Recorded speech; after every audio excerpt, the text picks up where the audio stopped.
career counseling, how could we define केमती कर परिवा are actually exact are मानेटा कोन बुझी परिवा हमें देखो क्यारियर कहले हमर दुई प्रकार थाए गोटे हला एकेडमिक क्यारियर आउ गोटे क्यारियर होची आपनकर एम्प्लॉयबिलिटी क्यारियर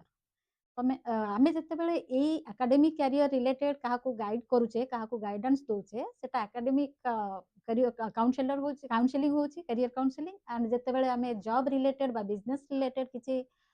सजेशन बा गाइडेंस दोचे सेटा से माने गोटे एमिति प्रकार पैरामीटर कहि परिवा हमें एटा गोटे एक प्रकार गोटे प्रोसेस कहि परिवा कि पिलांकु तांकर आगामी आसुथवा करियर दिसु तांगु गोटे आईडिया देई होबो हाँ सेटा केवल एमिति ओराली कही हबनी तांकर गोटे असेसमेंट टेस्ट नबाकू पड़िबो तो पिलांकर गोटे असेस पर्सनालिटी एंड तांकर एप्टीट्यूड ए सब को बेस कला परे जो टेस्ट से माने दियंती ताकू आमे एनालिसिस कला परे कहि परिबा जे तार से को हायर स्टडी को कोर्स कले भलो रहिबो एंड को फील्ड रे गले ता कैरियर भलो रहिबो अच्छा ओके